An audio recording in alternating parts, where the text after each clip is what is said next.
नमस्कार, मैं जयप्रकाश आचार्य फ्रॉम सरस्वती विद्या मंदिर पूर्णिया। अभी हम संगीत विषय के साथ आपके सामने उपस्थित हैं। संगीत विषय का अगली कड़ी के रूप में हम लोग आज उपस्थित हैं। आज का विषय वस्तु है नाद, श्रुति। पहले हम नाद को समझें, श्रुति को समझें। नाद क्या है? नाद प्रकृति में जो कण कण में व्याप्त ध्वनि है उसको हम नाद कहते हैं। यहाँ पर चित्र बनाया गया है। ये मुंह और ये आज्ञा चक्र है। यहाँ पर ये आँख जो है हमारा, इससे नीचे और इससे ऊपर महर्षियों ने दो प्रकार का चित्र हमें दिया है। एक नीचे जिसको हम गुदा चक्र, लिंग चक्र, नाभि चक्र, हृदय चक्र, कंठ चक्र और मुख चक्र, और यहाँ बीच में आ जाता है आज्ञा चक्र। यह नीचे अर्थात यह पिंड की बात, शरीर की बात हम समझते हैं। ऊपर ब्रह्मांड की बात है। ये ब्रह्मांड में यहाँ आज्ञा चक्र, त्रिपुटी, माया ब्रह्म। माया ब्रह्म किसे कहेंगे? माया मतलब ये संसार जो नष्ट हो जाने वाली है। माया ब्रह्म मतलब देवता लोग जो माया उत्पन्न करते हैं, राक्षस लोग जो माया उत्पन्न करते थे उसको माया ब्रह्म कहते हैं। शून्य है। शून्य मतलब जहाँ कुछ नहीं है। उससे भी बड़ा है महाशून्य। फिर आ जाता है भ्रमर गुफा। भ्रमर गुफा तक हम संसार में ही रहते हैं। यह जो स्थूल शरीर है उसके अंदर महात्मा लोग कहते हैं 4 शरीर है। सूक्ष्म, कारण, महाकारण, केवल। केवल शरीर में हम आत्मा का दर्शन करते हैं, परमात्मा से मिलते हैं। तो ये भ्रमर गुफा तक हम शरीर में ही रहते हैं। फिर हमें यहाँ से टपने के बाद आत्मा का दर्शन होता है। हमारे अंदर जो आत्मा है, और आत्मा के द्वारा हम परमात्मा 7वां पिंड में जाते हैं, तुर्यातीत पद में, जहाँ की हमें परम निर्वाण पद प्राप्त होता है। अर्थात परमात्मा का दर्शन होता है। हम अपने आप को परमात्मा में, आत्मा परमात्मा से मिल जाता है, साक्षात्कार होता है और हमें मोक्ष की प्राप्ति होती है। तो महात्मा लोग यहाँ जो ध्वनि उत्पन्न हुआ था, जिसको सूक्ष्म ध्वनि कहते हैं, स्वच्छ नाद होता है, उसको सुन करके 7 स्वर की रचना की है, जिसको हम संक्षिप्त रूप में सा रे गा मा पा धा नी, ये 7 स्वर इसी ब्रह्मांड में निकला हुआ एक निश्चित अंतराल में जो स्वर प्राप्त हुआ है। महात्मा लोग उसको सुनकर सूक्ष्म कानों से सुन करके, इस कानों से नहीं, सूक्ष्म कान से सुन करके 7 स्वरों की रचना की थी, जो हमको अभी प्राप्त हुआ। सा रे गा मा पा धा नी, सा के रूप में प्राप्त हुआ, जिसको हम लोग षड्ज, ऋषभ, गंधार, मध्यम, पंचम, धैवत और निषाद के रूप में हम जानते हैं। तो आइए नाद के विषय में हम चर्चा कर रहे थे। नाद प्रकृति में कण कण में व्याप्त है, मतलब मूल ध्वनि को हम नाद कहते हैं। नाद 2 प्रकार के होते हैं, आहत नाद, अनाहत नाद। आहत नाद किसे कहते हैं? किसी भी 2 वस्तु के टकरा देने से आहत नाद उत्पन्न, जैसे कि ये टकराए, यह आवाज हुई। तबले के ठोक, पखावज के ठोक, वीणा के तार को छेड़ना, तो किसी भी 2 वस्तु के टकराने से जो आवाज, ध्वनि उत्पन्न होती है उसको आहत नाद कहते हैं। आहत नाद 2 प्रकार के होते हैं, एक संगीत उपयोगी, दूसरा संगीत अनुपयोगी। संगीत उपयोगी अर्थात उस रसीली, स्वरी, मधुर ध्वनि को जिसका हम उपयोग संगीत में गाने बजाने के रूप में करते हैं, तो उसको हम संगीत उपयोगी नाद कहते हैं। हम माता सरस्वती के हाथ में वीणा देखते हैं, नारद जी के हाथ में वीणा देखते हैं, भगवान कृष्ण जी के मुख पर, हाथ में मुरली की वादन देखते हैं। अनेक देवी देवतागण जो अनेक वादन यंत्र लेके आए, अर्थात संगीत एक प्राचीनतम भाषा है जिसके द्वारा हम ईश्वर को प्राप्त कर सकते हैं।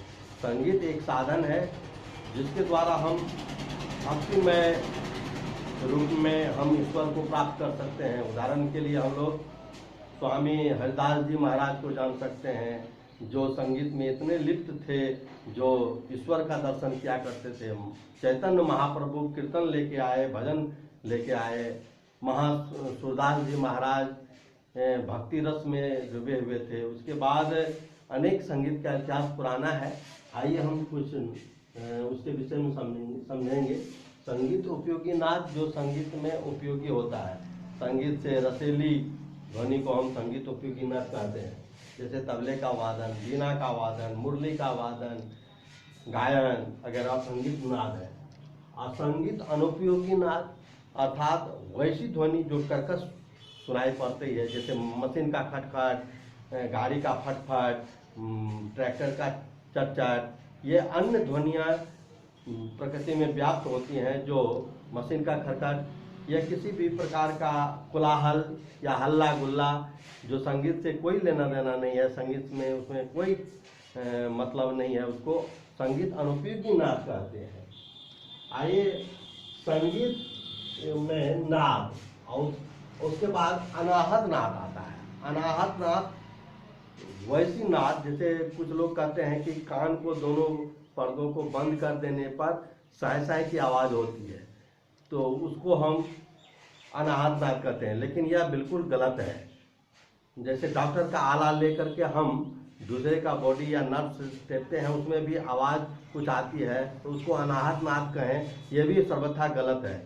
अनाहत नाद ऐसी नाद को कहते हैं जिसको मुख से नहीं कहा जा सकता है, उसको ध्वन्यात्मक नाद कहते हैं। महात्मा लोग इसी पिंड से ऊपर ब्रह्मांड के चक्रों में, 7 चक्र जो ब्रह्मांड में है, इस तरह मिला करके शरीर में 14 चक्र होते हैं।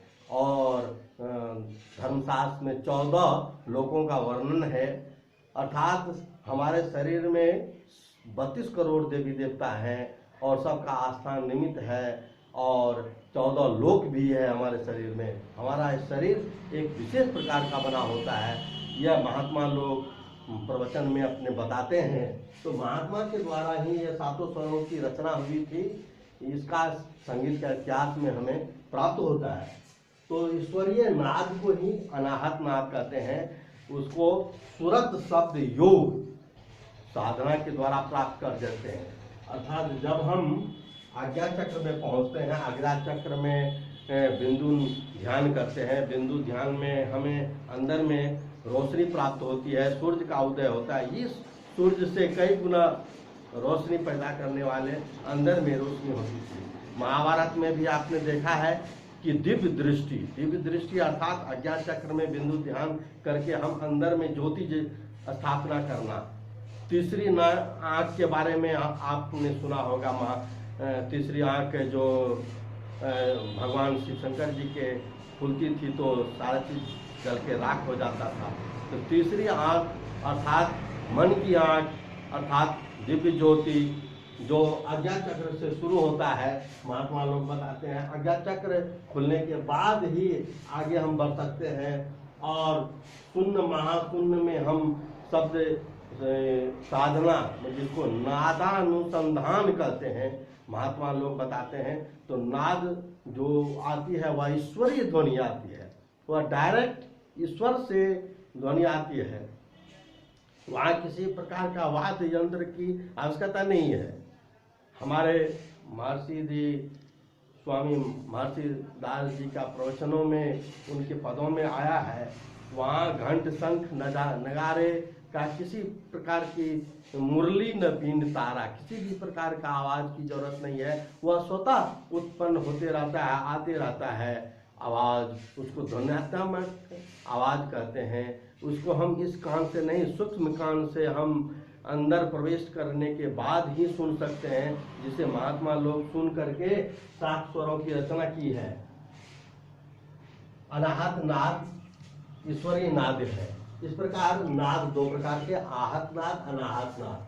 तो हम लोग संगीत उपयोगी नाद की चर्चा करते हैं। संगीत उपयोगी नाद के विषय में सुनते हैं, जानते हैं और उसका अभ्यास करते हैं।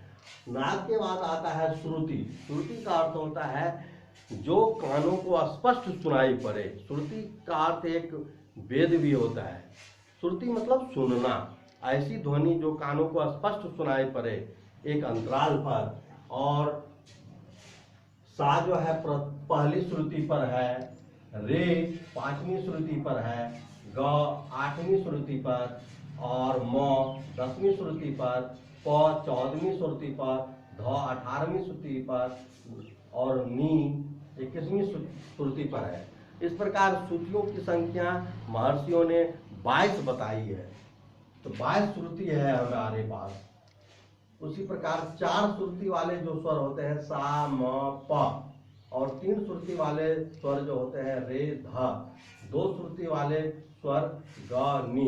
इस प्रकार महात्मा लोग बताए हैं, संगीतकार लोगों ने ये बताया गया है। आज हम उसके साथ उपस्थित हैं।